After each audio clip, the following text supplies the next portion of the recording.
আপনারা জানেন সার্ক কী অবস্থায় আছে এখন। একদম শুরুর একটুখানি বলি, আসলে সার্ক SARC'রও আগে কিন্তু ছিল SAF, সাফ দিয়ে শুরু। এবং পররাষ্ট্র মন্ত্রণালয়ে আমার চাকরিতে যোগ দেওয়ার পর ট্রেনিং সমাপ্ত করে যখন আসলাম, তখন আমার প্রথম ডেস্কে অ্যাসাইনমেন্ট ছিল সাফ ডেস্ক, SAF ডেস্কে। তো সেই হিসাবে আমার অ্যাটাচমেন্ট একেবারেই প্রাচীন সময় থেকে। বস্তুত সেকশনটাকে শুরু করতে হয়েছিল আমার, তারপরে তো এটা ধীরে ধীরে এগিয়েছে। এবং আমি বলবো যে ধরুন পরবর্তী কয়েক বছরের মধ্যে কিন্তু আমরা সামিট করতে পেরেছি। কাজে আমি বলবো না যে খুব স্লো অগ্রগতি হয়েছে, এটা আমি বলবো না। শুরুতে একটা সমস্যা ছিল প্রথম থেকেই, কারণ যখন প্রেসিডেন্ট জিয়াউর রহমানের দূত যাচ্ছিলেন, তারা একটা অনুভব করছিলেন যে পাকিস্তান এবং বাংলাদেশ, পাকিস্তান এবং ভারত দুই দেশেই একটু রিজার্ভেশন লক্ষ্য করা যাচ্ছে।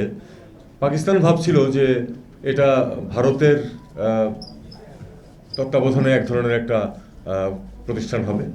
ভারত ভাবছিল যে চারপাশের যে ছোট দেশগুলি তারা গ্যাং আপ করছে, তাদের বিরুদ্ধে সম্ভাবনা আছে একটা, এই ধরনের একটা সন্দেহ উভয় পক্ষের মনে ছিল। কিন্তু আমার মনে হয় সঠিক কূটনীতির মাধ্যমে সেই তাদের যে মনে যে দ্বিধাদ্বন্দ্বটা ছিল সেটাকে দূর করা সম্ভব হয়েছিল। যে কারণে দেখুন, যদিও জিয়া রহমান সাহেবের যে অধ্যবসায় হয়নি, কিন্তু তার পরপর খুব তাড়াতাড়ি কিন্তু আমাদের প্রথম সামিট হয়ে গেলো একেবারে, এবং একটা স্ট্রাকচার দাঁড়িয়ে গেলো, একটা চার্টার হয়ে গেল। সাফল্যটা ভালোই ছিল। এবং এর কারণে কিন্তু আপনার প্রত্যাশাও সৃষ্টি হয়েছিল অনেক, যে আমরা যেহেতু এত তাড়াতাড়ি এতটুকুতে আসতে পেরেছি, নিশ্চয় আরও অনেক অগ্রগতি হবে। একটা জিনিস আমাদেরকে মনে রাখতে হবে, দক্ষিণ এশিয়া ছিল বস্তুত একমাত্র অঞ্চল পৃথিবীতে যাদের কোনো ধরনের কোনো আঞ্চলিক সহযোগিতা ছিল না। এবং এটা আমরা স্বীকার করাই ভালো যে আসলে পাকিস্তান ভারত যে রাইভালরি আছে, যেটা রাজনৈতিক এবং নিরাপত্তাজনিত, এটার কারণে আসলে এদিকে কেউ এগোতে মানে এনকারেজড হয় নাই, যে না এটা এটা পারা যাবে না। কিন্তু শেষ পর্যন্ত কিন্তু বাংলাদেশের পক্ষ থেকে জিয়া রহমান সাহেব এটা চিন্তা করেছেন যে সম্ভব এত কিছুর পরেও। চার্টারে অনেক লিমিটেশন আছে সার্কের, যে যেমন দ্বিপাক্ষিক কোনো বিষয়ে এখানে আলোচনা করা যাবে না। তো এটা একটা বড় লিমিটেশন। তবে আরেকটা বিষয় আছে যে পৃথিবীর বেশিরভাগ অঞ্চলেই কিন্তু দ্বিপাক্ষিক বিষয়ে আলোচনা করে না। যখন কোনো ক্রাইসিস সৃষ্টি হয় তখন তারা সেটা সমাধানের চেষ্টা করে। তো এটাই হলো স্বাভাবিকভাবে চরিত্র। আর যে কোনো নতুন দেশের অন্তর্ভুক্তি সব গ্রুপিংয়ে কিন্তু সবার সম্মতি লাগে, এমনকি ইউরোপ, সেখানেও কিন্তু সম্মতি ছাড়া যেতে পারে না। আমরা জানি যে ন্যাটোতে অন্তর্ভুক্তি নিয়ে কিছুদিন আগে যেটা ঝামেলা হলো তুর্কির আপত্তির কারণে। কাজে এগুলি খুব অস্বাভাবিক কিছু না। তার মধ্যেও অগ্রগতি সম্ভব, অগ্রগতি সম্ভব। প্রতি বছর সামিট হওয়ার কথা ছিল, প্রতি বছর হয়নি। আপনারা জানেন, স্ট্যাটিস্টিক্স অলরেডি আসছে আপনাদের কাছে। তারপরেও কিন্তু একটা মোটামুটি ধরুন, ঠিক আছে এবছর না হলো আগামী বছর হয়ে যাচ্ছে। আমরা সমস্যায় পড়েছি গত 10 বছর যাবত যে কোনো সামিট হচ্ছে না। সামিট হচ্ছে না কেন, সেই আলোচনায় আমি যেতে প্রয়োজন মনে করি না, আপনারা সবাই জানেন সেটা। সামিটে সব সমস্যার সমাধান হয়ে যায়, আঞ্চলিক সমস্যা, তা কিন্তু নয়। কিন্তু একটা বিরাট সুবিধা আছে এই যে শীর্ষ বৈঠকে যেটা হয়, সব রাষ্ট্র বা সরকার প্রধান একসাথে হন এবং সাইডলাইনে প্রচুর মিটিং হয়।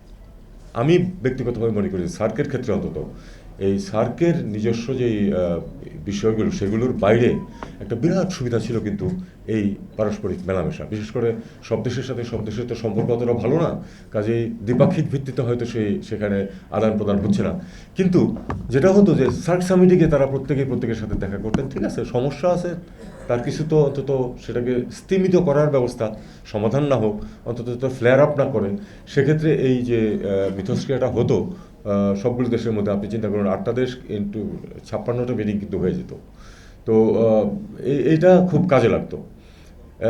সেটা থেকে আমরা বঞ্চিত হচ্ছি। আমি মনে করি যে 10 বছরে আমাদের এই অঞ্চলের জন্য বড় ক্ষতি হয়েছে ওটাই, যে আমাদের রাষ্ট্র বা সরকার প্রধানদের মধ্যে দেখা সাক্ষাৎ একেবারেই হচ্ছে না। সব কিছুর পরেও দেখা সাক্ষাৎ হলে, আমাদের আগের যারা বলেছেন আমার আগে, তারাও এটা বলেছেন যে সব কিছুর পরে দেখা সাক্ষাৎ হলে এক ধরনের একটা বন্ধুত্বের বাতাবরণ সৃষ্টি হয়। এই জিনিসটা থেকে আমরা বঞ্চিত হয়েছি। এখন হয়েছি তো, এখন সামনে তাহলে কী হবে? একটা দীর্ঘ সময় ধরে যে কোনো সামিট হচ্ছে না, এবং সত্যিকার অর্থে কোনো সামিট না, শুধু মন্ত্রী পর্যায়ের সভা হচ্ছে না, পররাষ্ট্র সচিব পর্যায়ের যে স্ট্যান্ডিং কমিটি, সেটা সভাও কিন্তু হচ্ছে না। কাজেই শুধুমাত্র টেকনিক্যাল কমিটিগুলো এবং সচিবালয় কাজ করছে যেটুকু তাদের পক্ষে সম্ভব। অর্থাৎ দেখুন, এর মধ্যে দুজন সার্ক সেক্রেটারি জেনারেল কাজ, দুজন বা তিনজন কাজ শুরু করেছেন, শেষ করেছেন, তারা একটি সামিটও কিন্তু করতে পারেননি, একটি মিনিস্ট্রিয়াল মিটিংও করতে পারেনি। এটা তাদের জন্য এক ধরনের দুঃখজনক, এবং সব দেশের জন্যই এটা একটা খারাপ বিষয়। মুচকুন দুবের নাম আপনারা সবাই প্রায় জানেন। মুচকুন দুবে ভারতের এখানে হাইকমিশনার ছিলেন, পরে পররাষ্ট্র সচিব ছিলেন, এবং মুচকুন দুবে কিন্তু আমার জেনারেল বিচারে উনি আঞ্চলিক যেই একটা স্বার্থ সংশ্লিষ্ট বিষয়াদি এগুলিতে তিনি খুব পজিটিভ ছিলেন। আমি বলবো যে বাংলাদেশের বিষয়েও, বাংলাদেশ ভারত সম্পর্কের বিষয়ে উনি খুব পজিটিভ ভূমিকা নেওয়ার চেষ্টা করেছেন সবসময়। তো উনি বেশ কয়েক বছর আগে, উনি মারা গেছেন, উনি বেশ কয়েক বছর আগে ঢাকায় এসেছিলেন। তখন সাংবাদিকরা, আপনাদের মধ্যে হয়তো কেউ কেউ ছিলেন কিনা জানি না, প্রশ্ন করেছিলেন যে স্যার কি মৃত? উনি একটা খুব চমৎকার রিপ্লাই দিয়েছেন যে মনে হচ্ছে মৃত, তবে তাকে কবর দেবেন না। মনে হচ্ছে মৃত, কিন্তু কবর দেবেন না, কারণ এটা আবার জেগে উঠতে পারে। তো আমাদেরকে আশাবাদী হতে হবে, আমাদেরকে চিন্তা করতে হবে যে আমরা সামনে আসলেই সার্ককে রিজুমিনেট আবার করা যায় কিনা। ঠিক আছে, খুব বেশি সাফল্য আমরা হয়তো আশা করবো না, কারণ আমরা সামিট লেভেলে যত তাড়াতাড়ি যেতে পেরেছিলাম, এরপরে অগ্রগতি তত বেশি হয়নি, এটা আমরা জানি। আমি এখানে একটাই কথা শুধু উল্লেখ করবো যে আবার পূর্ববর্তী বক্তারা তাদের মতামত দিয়েছেন, অবশ্যই সেগুলি প্রণিধানযোগ্য, কিন্তু আমি খুব একটা পজিটিভ ভাইব পেয়েছি কিন্তু আব্দুল আল মিন্টু সাহেবের বক্তব্যে। উনি ওই কন্ট্রোভার্সিতে যান না, উনি বলেছেন যে ব্যবসায়িক স্বার্থ, অর্থনৈতিক স্বার্থের কারণেই তো আমরা একসাথে হতে চাই। আমরা চাই যে আমাদের সবারই, বিশেষ করে এটা একটা সবচেয়ে দরিদ্র অঞ্চল পৃথিবীর, অন্যতম দরিদ্র, সবচেয়ে বলবো না, আমি আফ্রিকাতে ছিলাম, দারিদ্র কী আমি সেটা সেখানে আমি সেটা দেখে এসেছি। আমি প্রচুর ভ্রমণ করেছি আফ্রিকাতে, প্রচণ্ড চরম দারিদ্র আছে সেখানে এখনও। কিন্তু কতগুলি জিনিস খেয়াল করুন, আন্তর্জাতিক কোনো নির্বাচন যখন হয় তখন আফ্রিকাকে বাদ দিয়ে কাউকে নির্বাচিত করা খুব কঠিন হয়ে যায়, কারণ তাদের মধ্যে যত সমস্যা থাকুক, যত কিছু থাকুক, 50টি দেশ একসাথে ভোট দেয়, আমরা কিন্তু করি না সেটা। এটা আমাদের একটা বিরাট দুর্বলতা। 50টি আফ্রিকান দেশ একদিকে যখন ভোট দেয়, তখন সেদিকে অটোমেটিক্যালি পাল্লা কিন্তু ভারী হয়ে যায়, যে কারণে তারা আফ্রিকার পক্ষে আন্তর্জাতিক সংস্থাগুলোতে কিন্তু অনেক সিদ্ধান্ত নিতে পারে খুব সহজে। খেয়াল করে দেখবেন আপনি জিনিসটা, প্রচুর সংগঠনের প্রধান বা দ্বিতীয় প্রধান পদে কিন্তু আফ্রিকানরা ঢুকে পড়তে পারে। এটা তাদের জন্য অনেক সুবিধা হয়, যে সুবিধাটা আমরা পাচ্ছি না। এখানে একটা অত্যন্ত বড় এবং শক্তিশালী দেশ ভারত আছে, সাথে যদি আমাদেরকে নিতে পারতো সবাইকে, তাহলে কিন্তু ভারতেরও সুবিধা হতো, আমাদের অন্যদেরও সুবিধা হতো। কিন্তু সেটা দুঃখজনকভাবে হচ্ছে না। ব্যবসা বাণিজ্যের ব্যাপারে আমরা জানি যে ঠিক আছে, ভারতের অর্থনীতি অনেক বড়, কিন্তু এই যে এখন গত 2-3 মাস যাবৎ যে ব্যবসায় মন্দা যাচ্ছে দ্বিপাক্ষিক, সেটা কি শুধু বাংলাদেশকে এফেক্ট করছে? শুধু বাংলাদেশকে এফেক্ট করছে না, এত বড় অর্থনীতির দেশ ভারত, তাকেও কিন্তু এফেক্ট করছে। পরিমাণটা হয়তো প্রপোর্শনেটলি হয়তো অত বেশি না, কিন্তু এফেক্ট কিন্তু করছে। আপনি কলকাতার অর্থনীতি, পশ্চিমবঙ্গের অর্থনীতি যথেষ্ট ক্ষতিগ্রস্ত হচ্ছে এটার কারণে। এটা আমরা আশা করব যে এই অচলাবস্থা আমরা কাটিয়ে উঠতে পারবো। অচলাবস্থা কাটিয়ে ওঠার জন্য সবচেয়ে গুরুত্বপূর্ণ হচ্ছে আপনার পারস্পরিক যেই যোগাযোগ স্থাপন, দেখা সাক্ষাৎ, এটা হলো সবচেয়ে গুরুত্বপূর্ণ। আপনারা জানেন যে আগামীকাল এখানে ভারতের পররাষ্ট্র সচিব আসছেন, আমাদের পররাষ্ট্র সচিবের সাথে আলাপ করবেন। এটা কিন্তু একটা স্ট্যান্ডিং মেকানিজম, এটা অস্বাভাবিক কিছু না। প্রতি বছর একজন যান ওপাশে, পরের বছর ওপাশ থেকে একজন আসেন পররাষ্ট্র সচিব পর্যায়ে। এটা ফরেন অফিস কনসালটেশন বলা হয় এটাকে, দীর্ঘদিন যাবৎ চলছে, এবং তারই অংশ হিসেবে তিনি আসছেন। আমি আশা করব যে তারা একটা ফলপ্রসূ আলোচনা করবেন। এবং আবার একটা কথা, আমি ভারতের উচ্চ পর্যায়েও যখন দেখা সাক্ষাৎ হয়েছে, আমি বলেছি যে কোনো সমস্যার সমাধান করতে হলে প্রথমে স্বীকার করতে হবে যে সমস্যাটা আছে, এবং আমাদের একইভাবে প্রথমে স্বীকার করতে হবে যে 5 আগস্টের আগে এবং পরে ভারতের সাথে সম্পর্কে নিশ্চয়ই একটা গুণগত পরিবর্তন হয়েছে। এটা মেনে নিয়ে আমাদেরকে চেষ্টা করতে হবে সম্পর্ককে এগিয়ে নিতে। এটা আমি সেই সূত্রেই কিন্তু আমি প্রপোজ করেছিলাম প্রথমে যে আমাদের যে মেকানিজম আছে ফরেন অ্যাফেয়ার্স কনসালটেশন, আমরা এটা শুরু করি, এবং এটা আমরা শুরু করছি। সার্কের ক্ষেত্রেও আপনারা জানেন যে অধ্যাপক ইউনুস, প্রফেসর ইউনুস, অত্যন্ত পজিটিভ এই ব্যাপারে। উনি চান, সত্যি সত্যি চান যে এই জিনিসটা আবার রিভাইভড হোক এবং আমরা আবার একটা আঞ্চলিকভাবে একটা স্বাভাবিক সম্পর্কে ফিরে যাই। এটা হচ্ছে না, এটা আমাদের শুরু করতে হবে। শুরু করতে গেলে আবার কিন্তু একবারে আমরা সব কিছু করে ফেলতে পারবো, চিন্তা না করাই ভালো।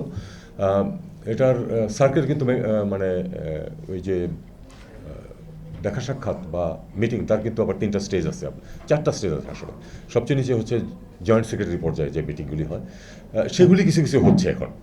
কিন্তু আমাদের যদি উত্তরণ করতে হয় তাহলে প্রথমে করতে হবে সেটা হলো যে পররাষ্ট্র সচিব পর্যায়ে স্ট্যান্ডিং কমিটি আছে একটা, তার একটা মিটিং আমাদের করতে হবে। আমরা এখন চেষ্টা করব সেটা করা যায় কিনা। আমরা সবাইকে আহ্বান জানাবো, ভারত সহ, যে আমরা এই পর্যায়ে অন্ততপক্ষে যেন একটা স্ট্যান্ডিং কমিটি মিটিং করে ফেলি। স্ট্যান্ডিং কমিটি মিটিং না হলে যেটা সমস্যা হয়, সার্ক সেক্রেটারিয়েটের পক্ষ থেকে, বিভিন্ন টেকনিক্যাল কমিটির পক্ষ থেকে যেগুলি সিদ্ধান্ত হয়, তারা কিন্তু সেই সিদ্ধান্ত চূড়ান্ত করতে পারে না। স্ট্যান্ডিং কমিটির ক্ষমতা আছে অনেক অনেক কিছুকে অ্যাপ্রুভ করার।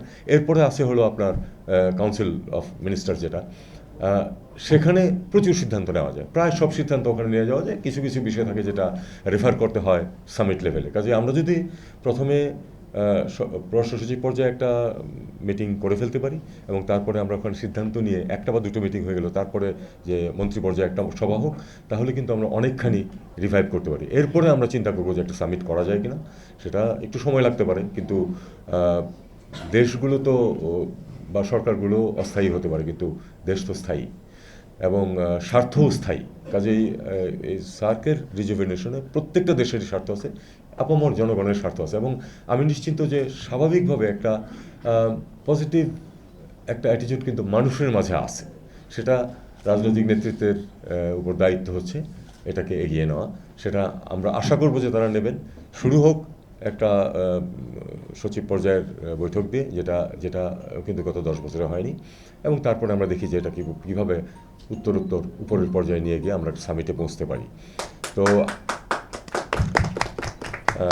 ধরুন, আমার মনে হয় যে আমাদের এই অঞ্চলে, যেটা আমার পূর্ববর্তী বক্তা মিন্টু সাহেব বলেছেন, যে সবচেয়ে বেশি দরিদ্র, এটা হওয়ার কোনো কারণ নেই। আমরা যদি পরস্পরের সাথে সহযোগিতা করি, যদি সঠিক পদক্ষেপ নেই, অবশ্যই দারিদ্র্যকে দূর করা যাবে। আপনারা জানেন যে প্রফেসর ইউনূসের 3টা জিরোর কথা উনি যেটা বলেন, দারিদ্র থাকবেন, তার মধ্যে সবচেয়ে গুরুত্ব হচ্ছে যে দারিদ্র থাকবে না। এই দারিদ্র থেকে আমাদের বের করে নিয়ে আসতে হবে সবাইকে। আমরা কিছুটা সাফল্য যে অর্জন করিনি তা না, কিন্তু আরও অনেকখানি পথ বাকি আছে। সবার সহযোগিতা লাগবে এটা করার জন্য। আমি মনে করি যে সার্ক এখনও খুবই রিলেভেন্ট, যদিও 10 বছর এটা তেমন কোনো অ্যাক্টিভিটি করতে পারে নাই। আমাদেরকে এটাকে তার কর্মক্ষমতায় ফিরিয়ে নিয়ে আসতে হবে এবং তারপরে আমাদের সামিট লেভেলে পৌঁছে শুধু সার্ক না, বাইলেটারাল ক্ষেত্রেও সেটা অনেক পজিটিভ ভূমিকা রাখবে বলে আমি মনে করি। Just a few words before I finish for our friends from the neighboring countries. I would urge you to take this message from here, that the people and the journalists are in favor of rejuvenation of the SARC.